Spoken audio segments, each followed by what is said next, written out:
নমস্কার, আমি অ্যাস্ট্রোলজার শ্রী শান্তনু শাস্ত্রী। আমার ইউটিউব চ্যানেল সহজ জ্যোতিষ শিক্ষা এবং ফেসবুক পেজ শান্তনু শাস্ত্রীতে আপনাদের সবাইকে স্বাগত জানাই। বৈশাখ মাস চলছে, ভীষণ দাবদাহ চলছে।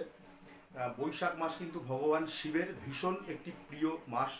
ভগবান শিবকে বিশেষ উপাচারে বৈশাখ মাসে পূজা করলে তিনি কিন্তু ভীষণ সন্তুষ্ট হন। এবং যারা বাড়িতে শিবলিঙ্গ প্রতিষ্ঠা করতে চাইছেন, কিছু কিছু মাস খুব শুভ। একটা হচ্ছে আমাদের চৈত্র মাস, ভগবান শিবের ভীষণ প্রিয় মাস, সেই মাসে করা যায়। বৈশাখ মাসে করা যায়, শ্রাবণ মাসে করা যায়। এবং বিশেষ উপাচার এবং নিয়ম মেনে ষোড়শোপচারে যদি ভগবান শিবের পূজা করা যায়, তাহলে কিন্তু এই বৈশাখ মাসে ভগবান শিবকে ভীষণ সন্তুষ্ট রাখা যায়। বিশেষ করে সোমবারগুলো যদি আপনারা পালন করতে পারেন, অনেক রকম সমস্যা বিপদ আপদ থেকে কিন্তু ভগবান শিব দেবাদিদেব মহাদেব আমাদের কিন্তু আশীর্বাদ দেন এবং আমরা উদ্ধার হয়ে যেতে পারি।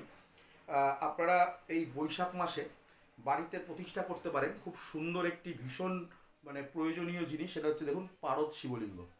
এই পারদ শিবলিঙ্গ যদি আপনারা বাড়িতে প্রতিষ্ঠা করতে পারেন এবং প্রতিদিন যদি ন্যূনতম একটি বেলপাতা এই পারদ শিবলিঙ্গের ওপর নিবেদন করতে পারেন, আপনাদের মনস্কামনা ভীষণ ভালোভাবে পূরণ হবে। বাড়িতে যারা ছাত্রছাত্রী আছেন, যাদের মন ভীষণ চঞ্চল, পড়া মনে রাখতে পারে না, কথা বলতে গেলে বাধা আসছে, কবিতা মুখস্থ বলতে গেলে তাদের বাধা চলে আসছে, অঙ্কের হিসেবে ভুল করে ফেলছে, ভালো বুদ্ধি প্রয়োগ করতে পারছে না, সেক্ষেত্রে আপনারা পারদ শিবলিঙ্গ প্রতিষ্ঠা করে সেই ছাত্রকে দিয়ে পারদ শিবলিঙ্গ পূজা দিতে বলুন।